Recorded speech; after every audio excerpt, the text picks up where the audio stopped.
É bom termos computadores na sala de aula, mas qual é a relação fundamental, os senhores professores e os senhores professores sabem muito bem isto, qual é a relação fundamental? A relação não é com a máquina, a relação é entre as pessoas, olhos nos olhos, não é? Essa é que é a relação fundamental. Para utilizar da melhor maneira esse instrumento, essa máquina. Porquê? Porque a máquina é apenas um instrumento. O fundamental está na relação de respeito mútuo entre nós. E a relação fundamental faz-se olhos nos olhos, não é? Quando eu falo com o meu amigo e digo assim, a falar é que a gente se entende. Ora, o Conselho de Defesa da Corrupção põe-se perante a necessidade de prevenir. Devo antes de mais explicar que o Conselho de Prevenção da Corrupção está inserido num quadro, uma lei que a Assembleia da República aprovou e que diz que há 3 zonas importantes de ação relativamente à corrupção. A primeira zona tem a ver com a existência de leis justas que apontem para a necessidade de garantir que haja respeito mútuo, uma relação equilibrada entre as pessoas, uma satisfação adequada das necessidades. Muito bem? Leis. E nós temos dito, leis têm de ser simples, claras. Quando há muitas leis e muito complicadas, estamos a abrir a porta à corrupção. Porque um cidadão, qualquer um de nós, perante as leis, aquelas leis que dizem respeito aos direitos e liberdades fundamentais, tem que ter facilidade em compreender o que é que as leis dizem. E não deve ser uma floresta de leis. Devem ser poucas leis e leis claras. Sempre que vou ao Parlamento falar deste tema, digo isto. É indispensável termos leis claras, poucas leis. Digo-me, mas digamos, o Diário da República, e o Diário da República está cheio, todos os dias, cheio de leis. 90% das leis, das normas que são publicadas no Diário da República são de natureza meramente técnica, não são de natureza jurídica, não têm a ver com os direitos das pessoas. São técnicas, são importantes, naturalmente. É muito importante nós sabermos qual é a regra a que deve estar submetida a uma tomada de eletricidade. Pois é evidente, porque nós, quando queremos carregar o nosso telemóvel, obviamente que temos, independentemente do sítio onde nos encontramos, de garantir que o nosso telemóvel é carregado. Nós ficamos, olha, aqui não posso porque não tenho os meios indispensáveis. Portanto, a técnica é muito importante, mas a técnica é instrumental. 10%, 70% das leis dizem respeito aos direitos e liberdades fundamentais. E esses são, de facto, importantes. Portanto, esta é a primeira zona. É a zona da produção legislativa. E aqui temos que ter muito cuidado. Leis claras, poucas leis, para que os cidadãos sejam protegidos e conhecedores dessa área. A segunda área é a área da investigação criminal. Nós precisamos saber quem prevaricou, quem violou as leis, quem afetou os outros, através, por exemplo, da corrupção, da fraude. E nesse sentido, devo dizer-vos que a colaboração existe entre o Conselho de Prevenção da Corrupção e o Ministério Público. O Ministério Público é a instância que tem uma função muito importante, que é investigar os crimes, acusá-los, levá-los a julgamento e garantir que as responsabilidades são assumidas. Portanto, é uma segunda área. A terceira área, então, é da prevenção, que é esta, não é? Portanto, a Conselho de Prevenção da Corrupção tem uma relação fundamental com a Assembleia da República e o Governo quanto à produção legislativa, o Ministério Público quanto à investigação criminal, mas tem outra função. É a função de estar aqui convosco, não é? A chamar-vos a atenção para a importância de que a corrupção não é alguma coisa que está nas páginas dos jornais, alguma coisa distante, com que nada temos a ver. Não. A corrupção, como viram no filmezinho da Cunha, aquela Cunha que era nada, não é? Tudo aquilo eram episódios que poderiam ter ocorrido connosco. Tudo. E à primeira vista, ninguém vai ser julgado por aquilo. Bom, será julgado sim pela consequência da indiferença relativamente àquela atitude. Naquele concurso, em que dizia não aprovado, deu-se a Cunha, aprovado. Isso é um crime. Já estamos no domínio do crime. No outro caso, em que passou à frente da fila, a corrupção é passar ilegitimamente à frente dos outros que estão no seu lugar. Pois bem, provavelmente vai ser condenado por aqui, é evidente. Reparam bem que nas várias situações, nós temos atitudes que são condenáveis, todas elas, mas que têm consequências diferentes, mas que o fenómeno é o mesmo. O fenómeno é o mesmo. E sendo o fenómeno o mesmo, esta terceira área de prevenção é muito importante. Digam, então o que é que faz? Por exemplo, o que é que faz? O senhor Conselheiro já disse, ainda há pouco visitámos a Câmara Municipal de... para quê? Para ver o que é que estava feito, o que é que está feito relativamente aos planos de prevenção de risco da corrupção. Ou seja, trata-se de prevenir. Dou-vos exemplo. Primeiro exemplo, é muito simples. A regra para prevenir os atos de corrupção, as decisões devem ser colegiais. Evitar o mais possível que uma pessoa só decida. Volto ao vídeo. Uma pessoa só decidiria passar de não aprovado a aprovado. Uma pessoa só. Claro que, se nós tivermos várias pessoas a decidir, aquilo já é mais difícil, não é? Naturalmente. Segundo, além da colegialidade, também a circulação de quem tem contacto com o público. Isto é muito importante. Porquê? Como eu vos disse, a corrupção começa num ato ilícito. Começa num favor. Começa, às vezes, no conhecimento das pessoas. E este conhecimento leva a que haja desigualdade, porque passa a haver as pessoas que eu conheço e as que não conheço. Qual é, pois, uma regra fundamental de prevenção? É garantir que não seja sempre a mesma pessoa a tratar daquele assunto para evitar o efeito de simpatia. Estão a ver? É porque como a pessoa diz, está muito próxima de nós. Qualquer um de nós. E, portanto, para evitar o efeito de simpatia, nós pomos circular. Não é sempre a mesma pessoa, não deve sempre ser a mesma pessoa, e circula. Portanto, colegialidade, garantir que não seja sempre a mesma pessoa. Transparência.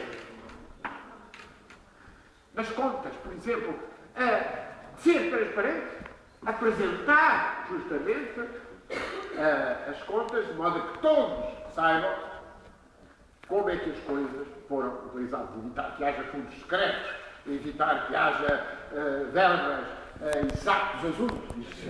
Isso é esta expressão. Isto é a expressão. Estão a ver? Ora bem, isto aqui é a prevenção. Obviamente que nós temos tido uma preocupação muito grande.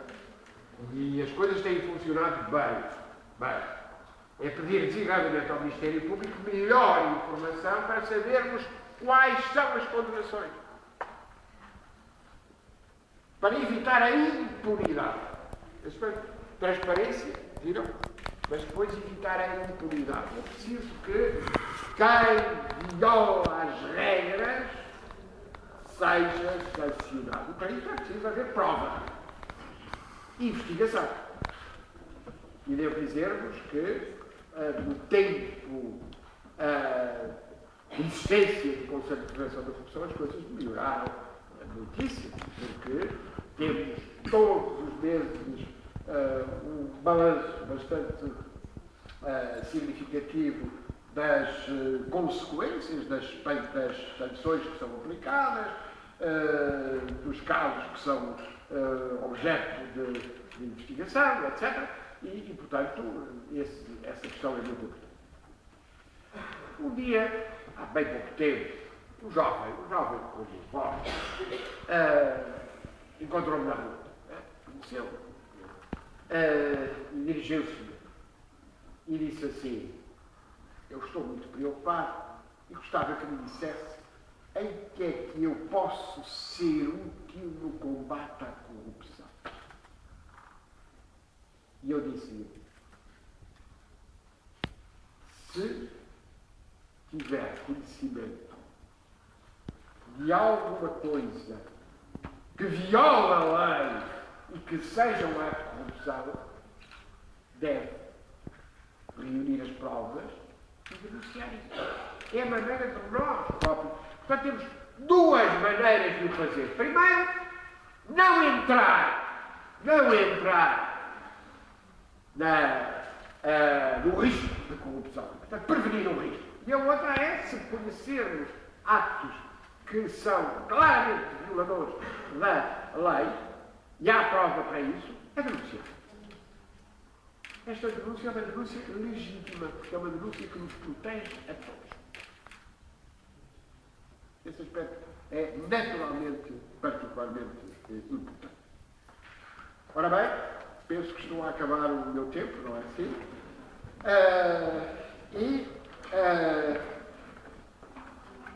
Num dos filmes, o da Fatura, eu gostava ainda de falar sobre ele, todos, aliás, que viram o filme, em Portugal, no estrangeiro, acharam de facto absolutamente extraordinário. Todos os atores, a começar naturalmente o professor que fazia de empregado naquele café, e quando a jovem dá o número de contribuinte, ela no fundo garante o seguinte: ela garante que ali não há ambiguidade. Clara e inequivocamente ela percebe tudo, percebe que há ali uma tentativa de assédio, mas verdadeiramente, de uma forma muito serena, ela dá o número de contribuinte e naturalmente perde a fatura. Implicitamente perde a fatura. Pedir a fatura significa apenas o seguinte: significa garantir que todos cumprem a sua obrigação tributária e todos cumprindo a sua obrigação tributária há a possibilidade de aliviar o encargo tributário, porque se todos cumprirem e se cobrarmos tudo aquilo que é justo, obviamente que podemos garantir uma maior equidade e garantir que possamos aliviar esse encargo. E esse aspecto, naturalmente, que é importante. Última nota. Formação cívica, cidadania.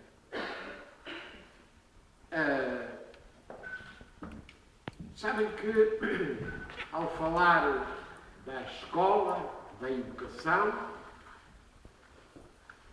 todos os grandes pedagogos falam da importância de reconhecer cada um de vós, como cidadãos de parte inteira.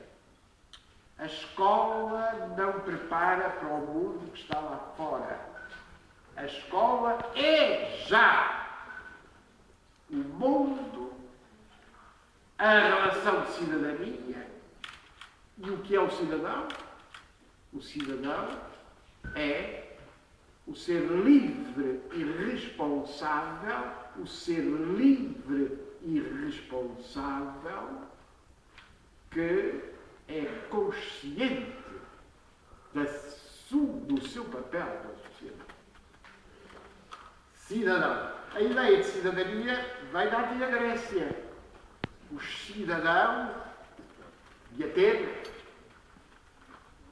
Mas aí a noção de cidadania era uma noção exclusiva. Quer dizer, só alguns é que eram cidadãos. As mulheres não eram cidadãs. Por exemplo, os jovens não eram cidadãos. Hoje, a cidadania é tendencialmente, porque precisamos que ela seja mais, tendencialmente inclusiva. Inclusiva é que abrange todos. Estão a ver qual é a diferença entre a cidadania exclusiva e a cidadania inclusiva? E depois, aquela ideia de que a técnica deve ser um instrumento muito importante, mas deve ser um instrumento. E a ideia de que, além de cidadãos, somos pessoas. Pessoas. Vem também da antiga Grécia esta palavra. Quer dizer que somos seres irrepetíveis. Somos diferentes todos. Na Grécia dizia-se prosópon. Prosópon. Sabe o que era prosópon? Prosópon é a máscara do teatro grego. Através do prosópon, através da pessoa, nós percebemos aquilo. Temos uma palavra que vem daí. Personagem. A personagem do filme, a personagem do teatro, a personagem... Pois bem, sabem que no teatro grego as mulheres não intervinham. E eram só os homens que eram os atores, que representavam as figuras masculinas e femininas. A máscara era justamente o tal prosópon, persona. Os romanos depois traduziram essa palavra como persona. Persona quer dizer a máscara. Esta noção de máscara é uma noção muito importante, porque é a máscara que identifica. Não é a máscara que esconde, é a máscara que identifica, que nos vai dizer quem é o ator. E todos nós somos protagonistas. E ao dizer que somos protagonistas, somos pessoas, somos cidadãos, temos uma palavra a dizer.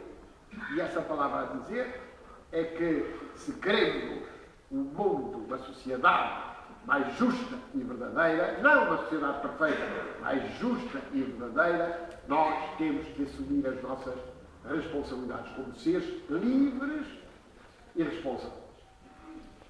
E neste jogo das palavras, acabo por uma. É simples, ser responsável e ter resposta, não ser indiferente, ser livre.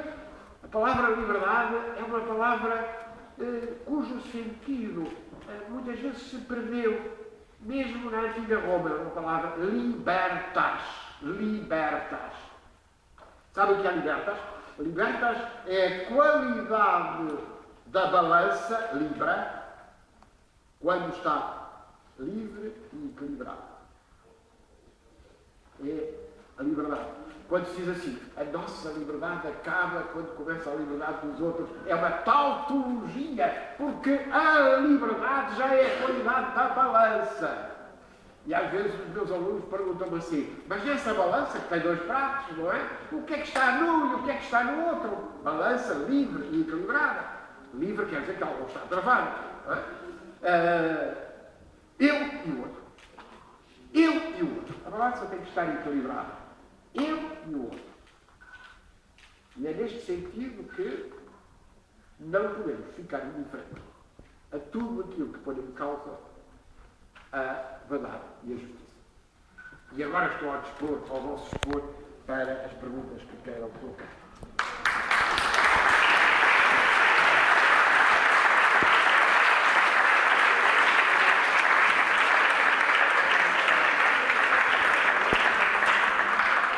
Quem quer começar?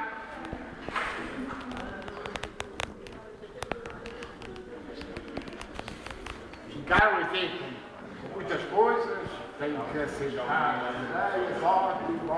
Diga, se faz favor, seu nome. Seu nome. Jéssica.